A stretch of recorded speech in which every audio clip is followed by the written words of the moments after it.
Hello, everyone.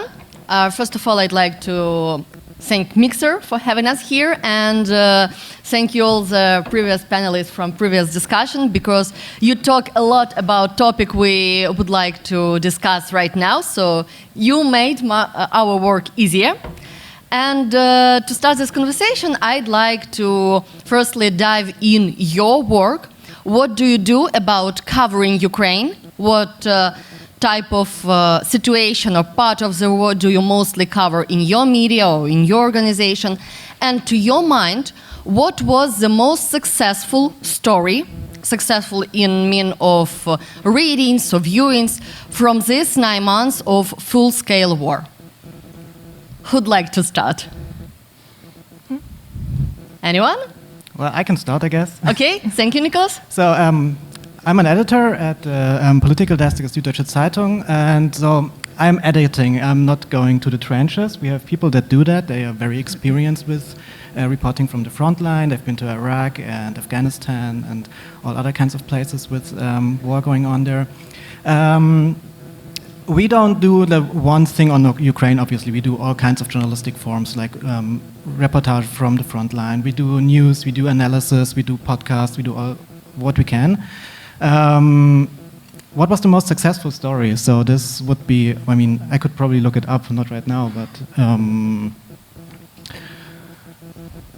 what I think was very impressive was a story one of our frontline reporters did, where he was going to the frontline in Kherson, and he was also visiting not only the frontline but also a morgue, and he was describing what it's like there, and that was really impressive. And maybe we can go into this more deeper later on, but this really put into perspective what the war is doing, and that's simply killing people. And sometimes the reporting on the war gets too abstract, and yeah. It's very simple, but just putting that back into the readers' minds, that's really, really strong in my opinion. Thank you. Okay, Maja, Maria? I can go next. Okay, thank you. First of all, thank you for having me here. Second of all, I have to complicate it a little, because these are two different questions. How do we continue to cover Ukraine is the first one, and the second is how to not to lose the audience. I'm saying that because we will continue to cover the Ukraine whether we have the audience or not. And maybe this is the great success for us, because we were there for so many years. We have correspondents still, not just in Ukraine, but also in Russia. And we have these connections, we know the context, we have relations that other media maybe didn't, because they sent their correspondents home. We will cover it because we think of the future audience, not the present one. We're not making money from subscribers and readers. We are convinced that our mission is to make value. It's risky because we are completely, we belong to our readers. Our income is in 80% comes from selling copies and subscriptions. Subscription, thank you. You're welcome. So it may be risky, but the value and the mission is the most important, so not just collecting money. And when we think about mission and marketing, marketing goes second always. So this is the first part of the question, and the second is how to not lose the audience. And I've asked, because this is the question for entire organization, and I've asked my colleagues from newsroom, and we've wrote these few words that I'm gonna read you, because this is collective work. Think independently, be honest, search for truth, divide facts from opinions, be clear, double check your sources, write clear, be understandable, listen carefully, not even to your readers, and don't just look for data. Is it something hot or no? but the most important, feel respect to whom you speak, and then publishing its opinion in the paper or in the internet. Treat the reader as... I'm going to finish soon. Treat the readers as a gold what they are. Make history and think of it like a heritage, like think of the future audiences. They will think about what was going on in 2022, and we cannot just give them the information that we wasn't covering the Ukraine stuff because no one was clicking. Okay? We are over 70 years of tradition in Tygodnik Powszechny of our history, and we know that people are looking, the future audiences are looking back, and this is history. Then they can read and know what was going on, where they came from.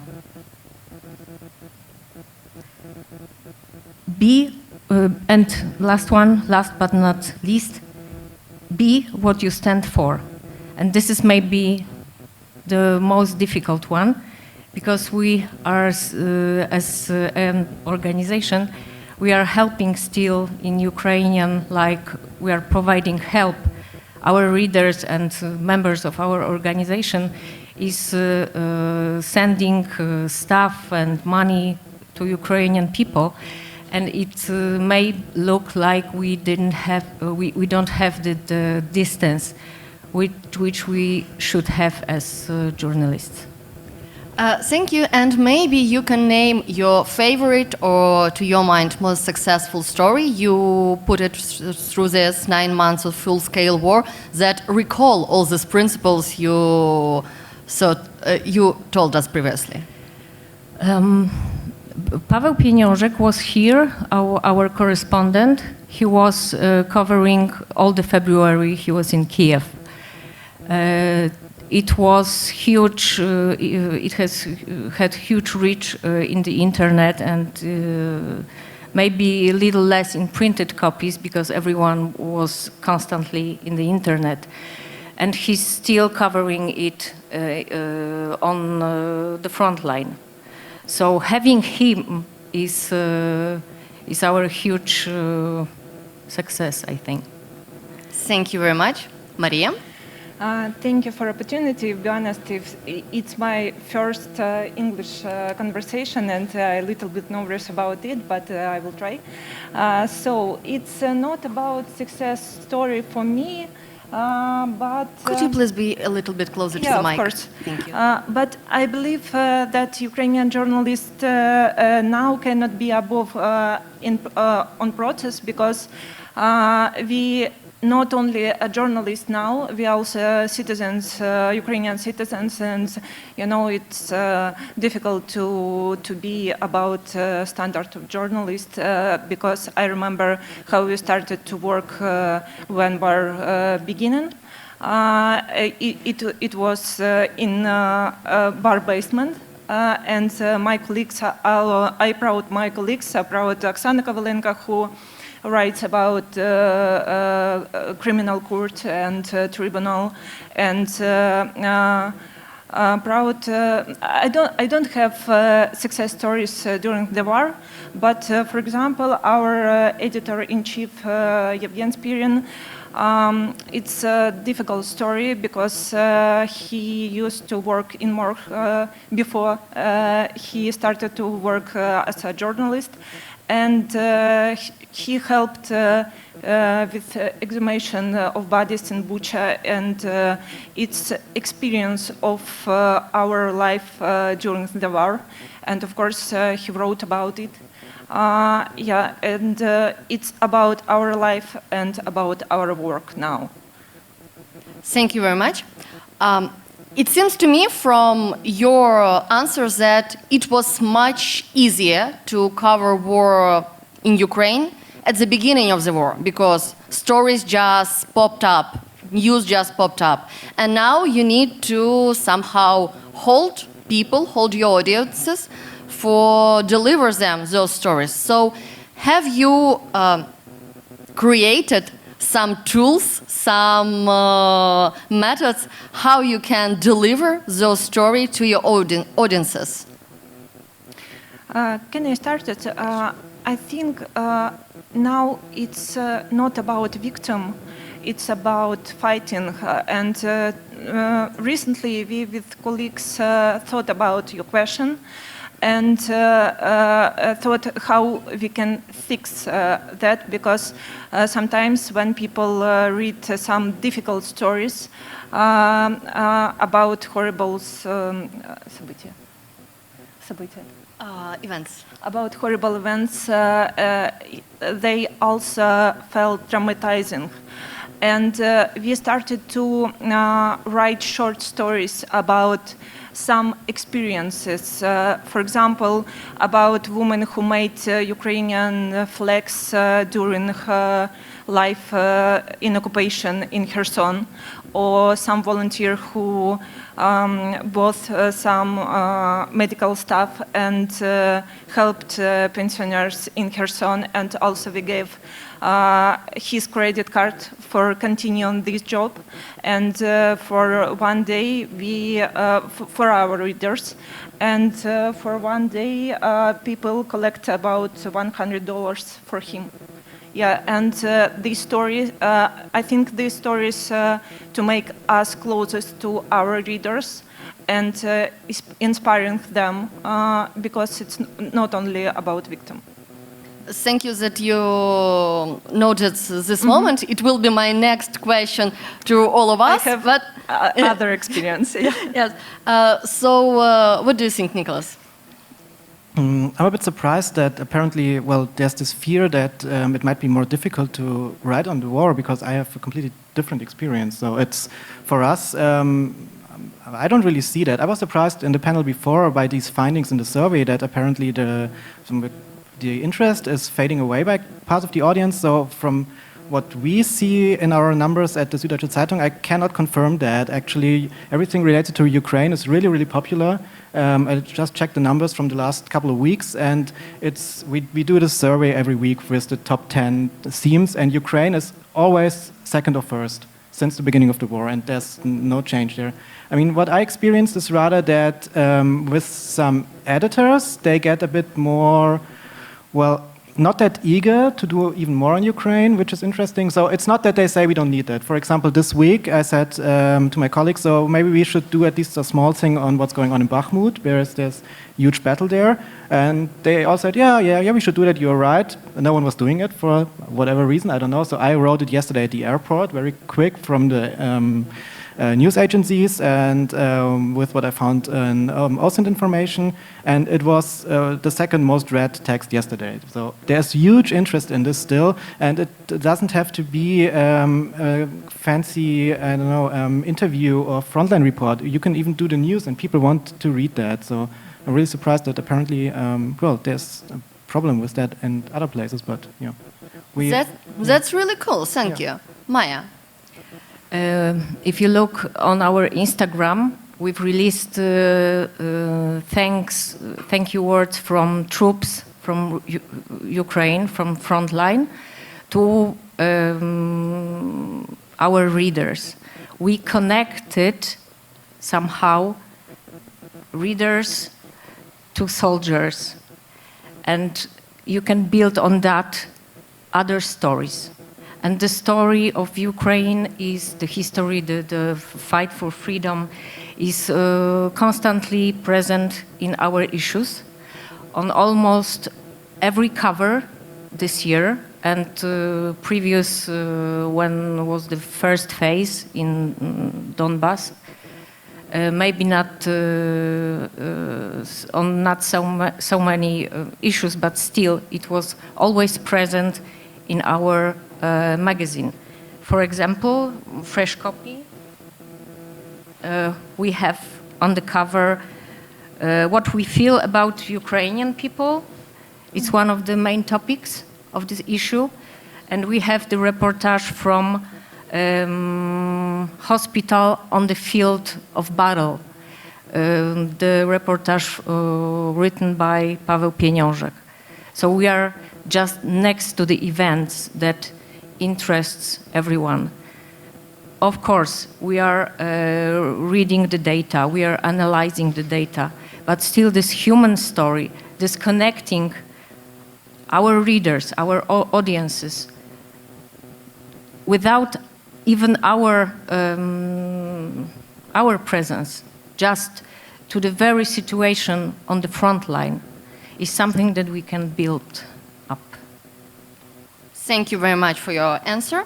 And following the previous answer of Maria, I'd like to add that I, as a part of Media Center Ukraine, helped a lot foreign journalists to seek interesting stories in Ukraine and film them. We're trying to propose, to recommend them very inspiring stories and success stories about Ukrainians who did something good during this full-scale war. But what I noticed that Ukrainian journalists always looking for success stories. They want to inspire people. But foreign journalists often ask about struggling. So we need to film like hole in a building. We need to film tears and how people crying at the street. So did you see the same in your media outlets? And do you think that we need to change it if it works as well for your media? Who'd like to start? I agree with you about struggle, because recently we took part in European newsletter, and it's short articles about this situation, and we were part of European team, and I remember some topics that our European colleagues proposed, for example, about a new wave of refugees before winter, and about we know it's a huge problem now, but we don't want that Ukraine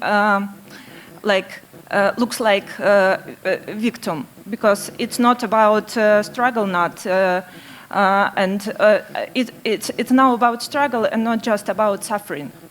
And we proposed a topic about how our business to trying to survive in new reality, because, for example, they bought generators, our pastries, to bake some croissant with flashlights of their hand of their customers.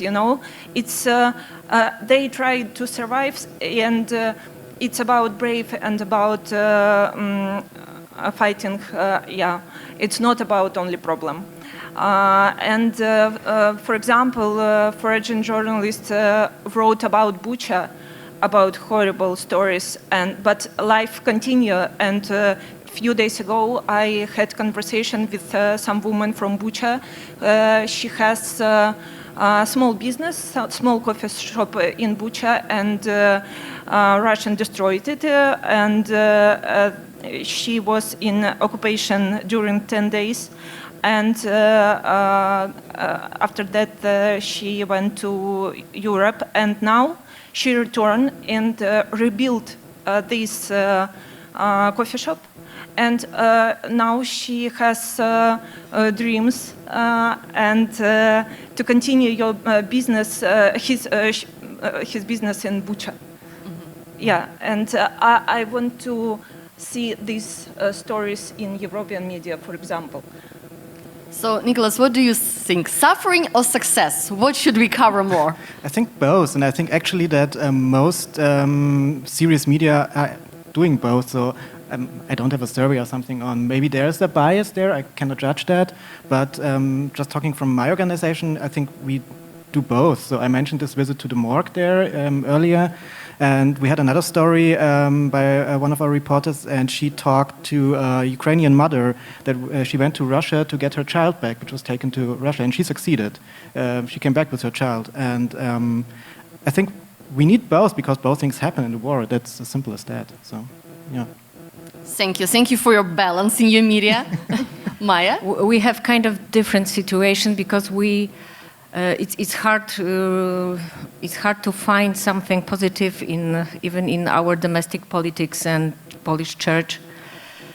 And we even think about some topics. We really talk a lot about, for example, is it time for writing about pain and torture?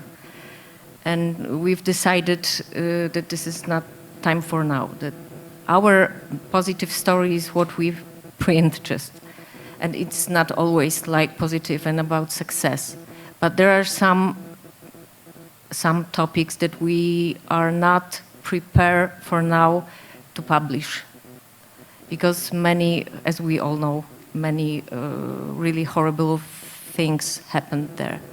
So we have to show maybe there will be time we show some hope. But for now, we talk about just cruelty and pain. And we decided not to print it. Mm-hmm. So those success stories, as I understood, you taking them, but you waiting the right moment to publish them. We are waiting for the right moment to print painful ones. Oh, okay, thank you. Thank you very much. In addition to your story, I'd like to tell a little bit of mine. So we helping journalists, we're seeking stories for them, we're giving them contacts, and we recommended to one journalist to film a story about family from Mariupol. They were in a theater in Mariupol when Russians shelled this theater, but they're alive. They get out from Mariupol, and through Russia and through whole Europe, they came back to Ukraine, and they opened a bakery in Kyiv. And when we recommended this story to a couple of foreign journalists, they told us, but they are not refugees anymore. They are businessmen. Why do we need those stories? They are successful now. How we should cover this war? So my main concern that sometimes very successful stories holds very big tragedy above them. So I think that it would be very important for us to show those success stories because they are cool and they're inspiring and they show that Ukrainians can survive through all of the tragedies of this war. I'm sorry. I remember in the summer our officials and politicians started to talk about that too difficult to ask about Ukraine European audience because they are tired of Ukraine. It's for me it's strange narrative because how can be tired of Ukraine because we must remember that Russia is the reason why war is beginning. Thank you. My next question probably would be most for Nicolas and Maja. Let's talk about fact-checking because it's a bit easier to work with fact-checking stories if you know Ukrainian context and if you're from Ukraine. But how you deal with fact-checking your stories, with fact-checking some facts, news you see in other news outlets.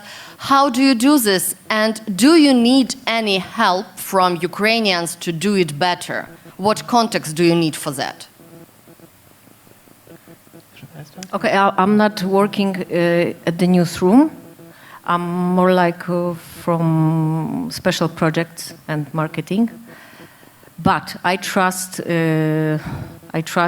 our editor, Wojciech Pięciak, and our colleagues Monika Andruszewska and Paweł Pieniążek, who are working there for years, really for years. So they have so many relations there that no one ever picked that we have something that isn't checked or something like this. Thank you. Nicolas? So we also work with Ukrainians, obviously. So with fixers, I mean that's like the normal thing you would do if you're a correspondent in Ukraine, and our people do that. And also most of the people we send there, they speak fluent Russian and sometimes also Ukrainian, so they can read the original sources. What we do as editors in the newsroom is, well, you have to be super skeptical with everything, basically. Then it depends on the source. I mean, most of you are journalists, you know how this works. I mean, we don't usually trust anything that comes from Russia. With other sources, it's better, but you always have to check. If several sources report it, then usually you're okay if they don't use the same original source, you know. What developed is quite interesting because sometimes you cannot, I mean, Süddeutsche Zeitung is a daily, so we come out every day, so sometimes you have just a couple of hours to write a story. And it's impossible to verify something. What can you do in this case? Sometimes you have to do a thing that I would call like meta-reporting. You can only say, okay, they are saying that that happened. We don't know what happened, but that's what's going on in the media right now. So sometimes that's all you can do. So say, okay, the Ukrainian General Staff says they destroyed this or that, and the Russian Defense Ministry said this. We don't know what's true, but that's what's going on right now in the media. So sometimes that's all you can do, and well. And in this situation, how not to fall for Russian narratives, Russia false narratives in this situation? You have to contextualize it. And I mean, if something comes from the Russian Ministry of Defense, I mean, just use your brain. I mean, it's not, if it, yeah, I mean, yeah. I think it's a great advice for every journalist. If it sounds plausible, okay. If it doesn't sound plausible, you can just write it. I mean, you can say, the Russians say this or that, but it's unlikely that it's true. As simple as that. I mean, it might be not very satisfactory, but sometimes I think it's the only thing you can do. So I think we could discuss this topic for a very long time because it's clearly very interesting, but I have my last question. What can we, Ukrainians, as a civil society, do for journalists to make their covering of war in Ukraine more, I don't know, comfortable, efficient, and more appealing to audience? Maybe someone wants to start because you have some minds? Well, this is something I was thinking about for a while because I mean this panel is called "What Can We Do About the Long-Term Perspectives?" I think, and as I mentioned, I don't see that we are losing the audience right now, but I think that this could happen in the future because this is a war that was already forgotten once. I mean, it started basically in 2014, and in like 2018. To be honest, in Western Europe, no one cared about it, what's going on in the Donbass. So it's not that likely, but it could happen like something like that again. So I think it's very important to contextualize what's going on in Ukraine. So this is actually connected to something that was said in the panel before, that we don't have just to do reporting on the war, but also on every other aspect of what's going on in Ukraine. So how does the war affect economics, sport, culture? And I've realized that people are really interested in that. And you can even combine that. You can, if you write a news article on what's going on the front line, I mean, sometimes I try to do that. Sometimes it works, sometimes it doesn't. So you can look up what is a Ukrainian writer posting on Twitter, like, for example, Sergei Zazan, who is really famous. He does it on Twitter very well. And sometimes you can say, and he wrote this and that about what's going on in Kharkiv. So this is interesting because it puts the whole war thing more into perspective, and it shows them this is not some abstract thing. This is not some technical strategic thing going on, but this is affecting people. So, and we have to really put that in context and always remind the audience this is not about someone capturing this or that town, but it's about the people. So I think that's really important. Thank you. Who wants to ask something? I would reverse this question and ask what we can do for you to better cope with the situation. We are very grateful for keeping this conflict away from our borders. So we have to do something for you. So ask us I don't know, money, sources, everything. Weapon. Weapon, yeah. Thank you. Maria. Yesterday my friend from Poland told me that Ukraine most interesting country in the world now. Of course, Ukrainian journalists can be exhausted because we part of Ukraine and we citizen also. And but I think in the future it's waiting. Many interesting topic, for example, about rebuild, about elections, maybe because we can have elections 23. 23. Yeah. We'll see. Yeah, sure. Just wanted to add, because my answer did not really answer your question, so I think it's completely right what you said. So it's more what we can do about helping Ukraine. Yeah. I cannot support you with any weapons, I'm afraid. So, yeah, do we have any time for questions from the audience? No, we have no time. So I think, friends, you can catch our speakers in the lobby, in the coffee place. Thank you very much for your attention, for this discussion, and have a nice evening.